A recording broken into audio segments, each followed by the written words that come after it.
Je ne sais pas nager, par contre, les singes, je les connais très bien. Et ma copine ne fait que m'en parler. Alors, quel est le sujet de cette vidéo? Ce n'est pas le zoo, ce ne sont pas les animaux, et ce ne sont pas exactement vraiment les singes en réalité.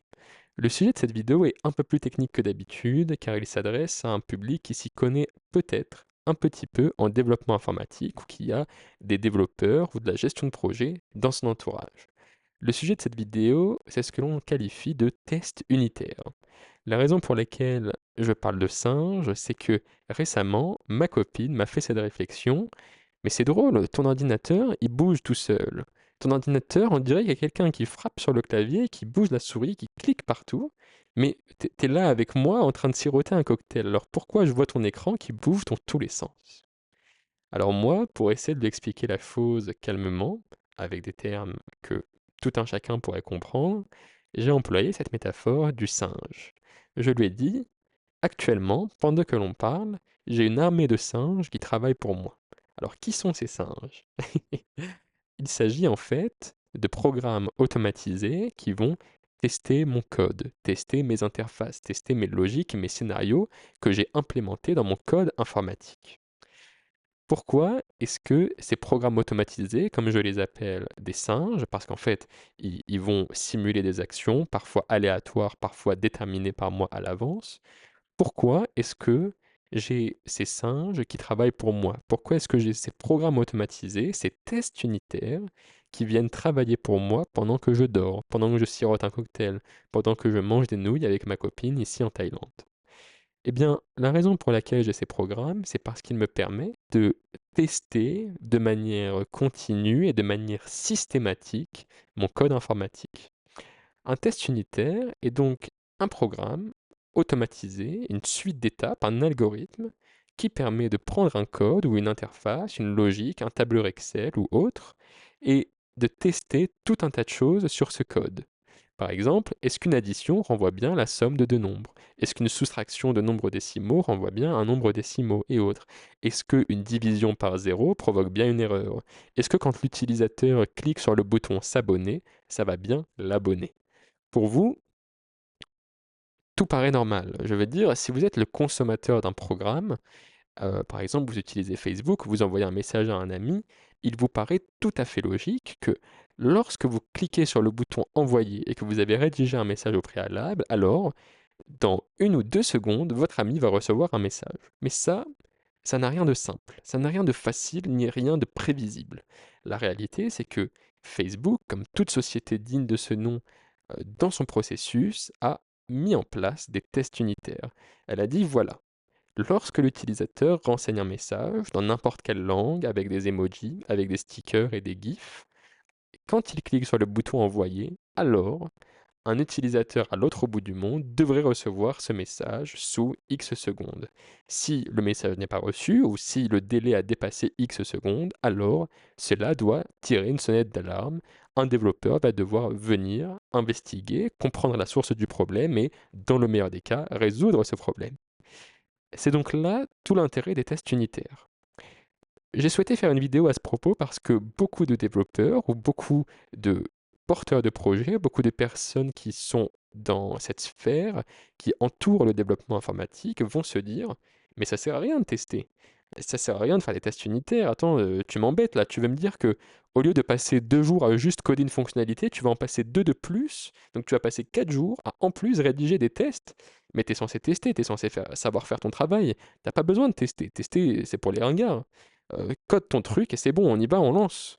Mais sans les tests, vous allez dans le mur.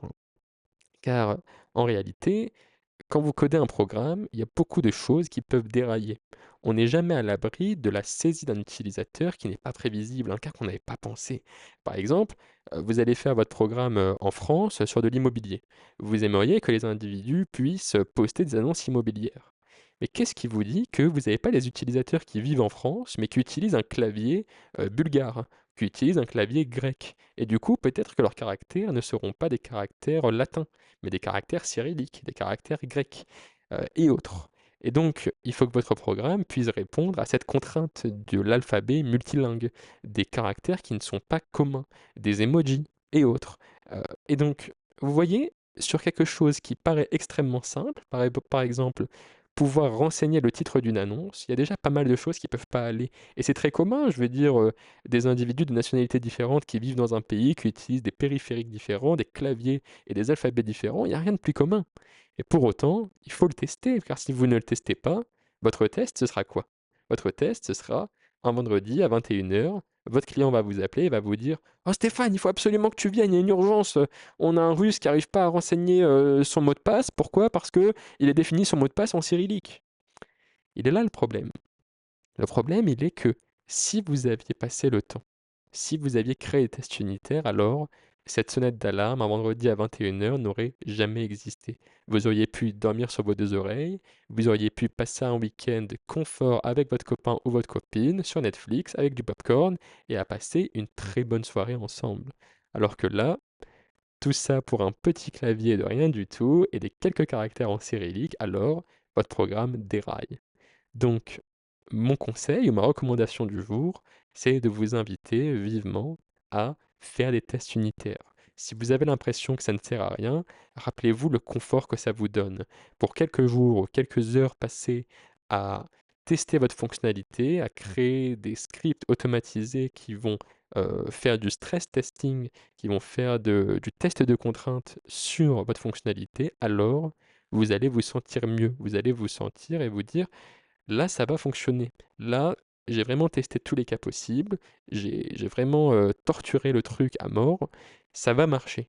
Et si un client vous dit, «Tu penses que ton code, il est solide, qu'il fonctionne, que ça va aller si on a tant d'utilisateurs, que, on a telle ou telle contrainte», et bien là, vous pourrez répondre. Vous n'allez pas dire: «Je pense que» ou alors: «Je crois que oui, ça va marcher». Non, ça, vous allez plus jamais le dire.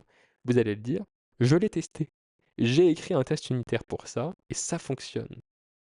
Donc, ça va vous apporter du confort. Et plus que du confort, ça va vous apporter un gain de temps, mais titanesque. Parce que l'obstacle principal à l'écriture de tests unitaires, c'est souvent, ça va me prendre du temps de les écrire et ça sert à rien, je me fais confiance. Mais la réalité, c'est que à mesure que votre programme, que votre projet grossit, alors la complexité de votre projet va grossir. Et ça, il y a un moment où dans votre cerveau, ça va plus pouvoir rentrer. Même moi qui ai 4700 de QI, je peux vous le dire, les contrats d'un projet informatique, à mesure que ça grossit, ça ne tient pas, même dans un cerveau gigantesque. Donc, l'écriture de tests unitaires va vous permettre de libérer du temps. Libérer du temps pour penser à autre chose, pour ne pas stresser, pour ne pas craindre que ça pète à un moment ou à un autre. Et ça va vous permettre d'anticiper une forme de dette technique. Donc, là où aujourd'hui vous avez par exemple 300 fonctionnalités, il y en a certaines qui marchent bien, d'autres moins bien. Est-ce que chaque fois que vous faites une mise à jour, vous allez aller dans tous les écrans et vous allez tester une par une toutes les fonctionnalités, tous les cas possibles? Eh bien non, vous n'allez pas le faire. Parce que vous imaginez, chaque fois qu'il y a une mise à jour, il faut retester 300 trucs, ça prend une semaine au moins, c'est pas possible. Alors que si vous avez des tests unitaires, vous feriez comme moi. Vous laissez l'ordinateur allumé, vous lancez votre batterie de tests unitaires, il y a peut-être 4000 tests, et pendant que ces tests se lancent et qu'ils font tout pour vous et qu'à la fin, vous repartez avec une capture d'écran de ce qui va pas ou de ce qui va, vous repartez avec un résumé de ce qui a bien marché, de ce qui n'a pas bien marché, et pendant tout ce temps, vous étiez là à siroter un cocktail avec votre copine et à manger des nouilles. Moi, je pense que faire des tests unitaires est donc une bonne chose, en ceci que ça vous apporte donc du confort et une économie de temps monstrueuse à mesure que votre projet grossit et surtout une confiance en votre projet. Cette assurance que ça va marcher et qu'à chaque nouvelle mise à jour, chaque fois que vous redéployez une nouvelle version, alors ça fonctionne, il n'y a pas de doute, il n'y a pas de risque. Et s'il y a quelque chose qui ne fonctionne pas, s'il y a quelque chose à corriger, c'est là la dernière clé, vraiment le dernier avantage qui subsiste encore écrire des tests unitaires, c'est que quand quelque chose ne fonctionne pas, alors vous savez précisément d'où ça vient ou d'où ça peut venir. Alors que si vous faites de l'informatique, vous savez que parfois, ça vient d'endroits qu'on ne soupçonne pas. Cette force du test unitaire, c'est que ça va permettre d'isoler de manière précise et très spécifique les candidats possibles au plantage, les candidats possibles au problème qui a été remonté. Alors qu'auparavant, si vous aviez un problème, eh ben c'est parti, il va falloir fouiller dans le code, il va falloir creuser, il va falloir retester 18 000 fois la même chose et actualiser son navigateur, actualiser son programme, relancer sa compilation, refaire appel à ses agents IA. Enfin, ça prend un temps fou. Alors qu'avec un test unitaire, vous savez, c'est ça qui marche pas, c'est là qu'il faut creuser, et je vais y passer 5, 10, 15 minutes maximum. Pas besoin de me retaper tout l'historique du projet et des commits pour comprendre ce qui potentiellement, hasardement, avec mon intuition, je vais réussir à trouver. Donc c'est ma recommandation du jour et je suis curieux de savoir si dans votre process, c'est quelque chose que vous avez implémenté. Et autrement, si c'est un sujet que vous avez abordé avec votre développeur, si vous en avez un, et si même vous, ça pourrait vous intéresser de vous y mettre si vous ne vous y étiez pas déjà mis. Donc, je vous laisse me dire dans les commentaires et puis la parole est à vous.